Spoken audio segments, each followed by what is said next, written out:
as we said, we're from the VGAs, and in the last handful of years, we've expanded to also doing dev interviews at cons for, again, by the people, for the people, to expand our coverage a little bit, right? Right. And cool. of course, I'm very thankful for you to join us here. Yeah, and as I said, I've been a huge fan of the game, but for the benefit of for the players who might not have heard of the game yet, and for me, because I had a hard time playing the game the last year, last half year, due to all sorts of real-life complications, I'll give a brief overview. Your game is basically a Zeppelin em-up, right? Where you build you have your base, and unlike in Minecraft where you build a base and then maybe the area runs out of resources, so you have to abandon it.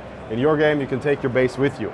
You fly a upgradable Zeppelin, you can design a wonderful flying castle or a luxury yacht or a complete abomination, whatever you like, right? Which is those are of course the funniest thing to look on the Steam Workshop, right? Exactly, that's it. And as I remember, you've been continuously adding more content. Would you like to lay out what you've improved, or what was your focus during roughly the last year or so? Sure, okay, so I'll start by introducing myself very quickly. I'd say my name is Greg, I'm the community manager and marketing for Forever Skies, our first title as a studio at Far From Home, based in Poland. The game is a first-person survival action game based in the post-apocalypse of Earth.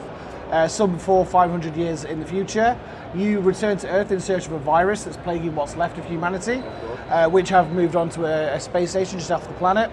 And you are essentially looking for a virus that is, you're looking for the cure to a virus that is what's plaguing left. So you return, you take control of an airship base, like you've just mentioned already. And this airship base is completely fully customizable. You can upgrade it to however you wish, adding modules, decorating, paint jobs, whatever it is you want to add to it. You explore, you find new technology, which helps you explore further into the world, that sort of thing. Through early access, we did about 22 months overall. Sorry, where do you want to look, by the way? This way, this way? Both of them, just talk anyway, to me. Yeah, that's fine. I don't know if you want to look at the camera or not. Yeah, so 22 months of early access. We started with a very basic setup. You had a couple of basic locations that you could explore, and the story was an introduction at the beginning where it ended at a certain point, let's say about roughly... I remember basically the first time you managed to get down there and grab some stuff and come back up. You didn't have combat implemented then yet. That's right. Yeah. Right, you were just shooting those arrows at certain spicy targets to unlock new areas. Pretty much. So, like the game itself, we've always said the game has never been about combat. We play as a scientist, so the tools that you use are they are tools. We don't like to think of too much as weapons. But you do have a crossbow, and in the beginning you used it to knock down ladders or knock down fruits from trees, which you could obviously then use to cook and nourish yourself. You then, as we progressed through early access, we did start adding combat elements. So there were new adventures in the parts of the world where you could actually venture underneath the toxic dust layer, and there was combat elements down there. There are a few smaller combat elements as well in parts of the world above the dust, but it was mostly down there. In addition to that, we also added things like more parts to the story, more locations. We added gardening mechanics as well, so players could find equipment so that they could scan, create like plant pots, sprinklers, water tanks, things like that, and a piping system, which then you could use to then sort of water plants and grow medicine, grow food, that sort of thing. Then, of course, like you mentioned, we had the combat update, which also added a few other things as well, like sort of trading systems as well, which you could say you were exploring and you found too many of the same poster type or different artifact, you could trade them and get other items instead, including items for your pet, which is something else you find in the game. The pet was the pet was in the very first build of the early access, but it was pretty static. There wasn't much you could do with it. However, we added more updates with that, where you could have it come with you on adventures. You could give it a backpack and let it carry some of your items with you. So it was cute, but also quite functional. And then I think the biggest one for everyone was adding co-op. Absolutely. So yeah, we added that. That was probably the last major update before we went into 1.0. We added that in December 2024. Finally, after so long, we added it so you could play with 3 friends and explore the game very much in the same way single player, like you could play fully in single or fully in co-op, but now players have the chance to play with their friends, which was a big challenge for us. Some might argue it might have been easier to have co-op from the start, because it made having to sort of change a few mechanics around so they were a bit more co-op friendly if you did decide to play with friends. So we did a few changes to the world in order to make it more feasible for four people to explore at once. So yeah, that was the last probably major update, and then after that we launched into 1.0 in April this year, which added a whole other bunch of new content, such as again, more locations, the final chapter of the story. We've divided our overworld into biomes, so it added more in terms of environmental storytelling and variety to the exploration as well. A colossal life form which you could come across from time to time. And a few other things which are probably escaping my memory right now. Don't worry about it. But yeah, a lot of content, yeah. Absolutely, a massive improvement over the last year. And a lot more usable arguments for me to convince my friends to also get it. But I talked to your colleague yesterday, and it kind of sounded like an interesting angle to explore that. It seems like there's a significant annoyance going around that people will keep leaving apparently bad reviews on your game because they look at it, they think it's Subnautica, and then they find out it's not Subnautica. Or yeah, I mean, like any game, we take inspiration. We've always said that we take inspiration from three main games. Subnautica was one of them, but just as equally was Green Hell and Raft. So if you were to buy Forever Skies expecting it to essentially be the same as Subnautica, of course it's not going to be Subnautica. So I mean, we obviously take people's feedback on and we listen to it, and we've sent out communication saying, hey, thanks for letting us know your thoughts on it. These are the things that you guys have told us, so these are the things we plan on changing. So we are actually in the process now of preparing our first major content update post-release, but that's not to make it more like Subnautica, that's just to make it more in terms of like what players are telling us from the feedback. So making the more repetitive mechanics and exploration side of things feel more diverse, and so you've got a bit more variety when you are out there exploring, finding different points of interest for longer. Like, the world is procedurally generated, so naturally after a certain point you will start to get some locations repeat, there will be some repetitiveness. The biomes are every which way you go, but they are still the same 3-4 biomes. Of course. So like, if people buying it expect it to be Subnautica, we're not unknown worlds. We've always said we take inspiration from the game, but we've never said we are going to make the game to the same scope and level and design as Subnautica, because it's not a static map.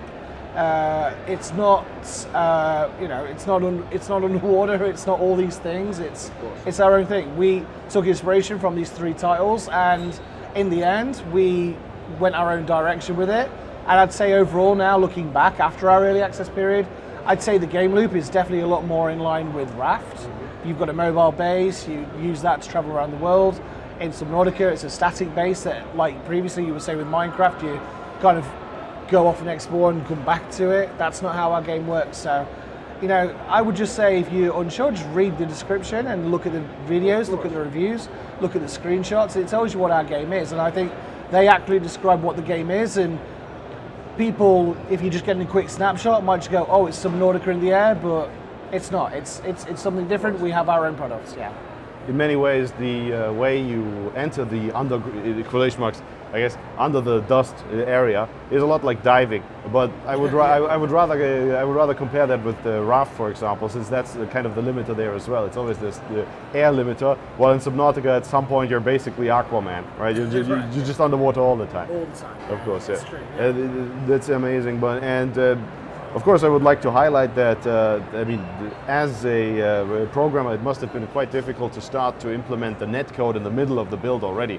I've seen that happen rather rarely during game development, where it's not a part from the start. It must have been quite difficult. For the team, I imagine it was. I'm not a programmer myself, personally. I'm more marketing side, but yeah, like even though we got so used to sort of like the loop being set a certain way for so long, it was a real challenge to sort of do a bit of innovation and a few different iterations and go a different way with things for sure. So yeah, that's always a challenge, especially when the game is already out and you're getting feedback. Of course. Yeah. You're always struggling a little bit against what some players might already be expecting. Yeah, of course. That's always the case, you know. But in game dev, you realise that you're not always going to please everyone. Like a game made for everyone is a game made for no one. Arrowhead, as they say. absolutely.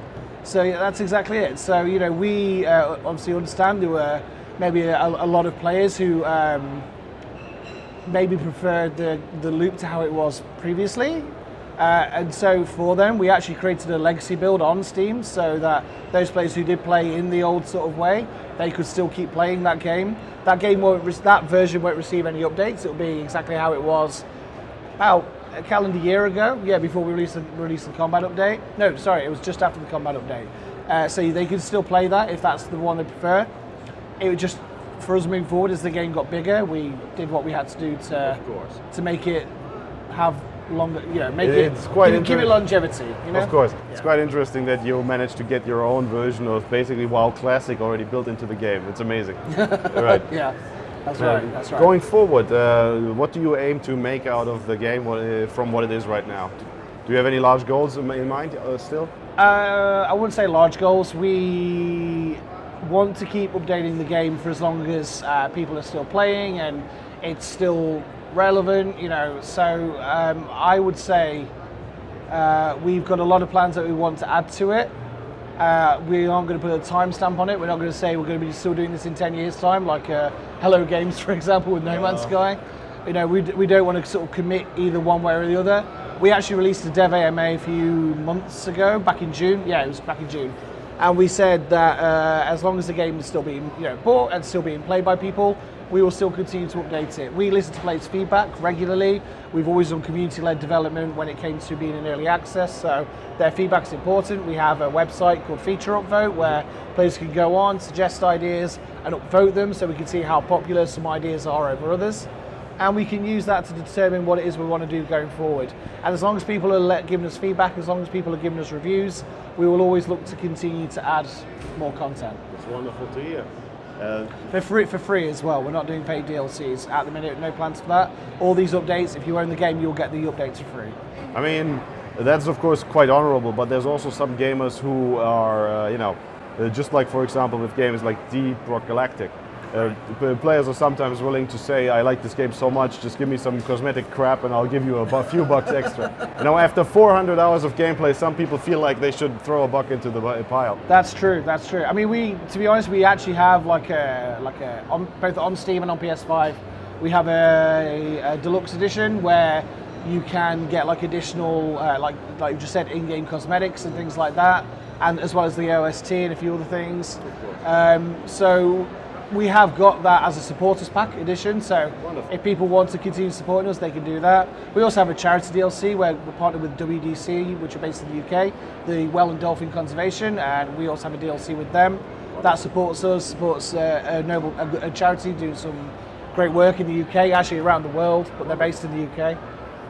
So yeah, there are other ways to support us if they want to.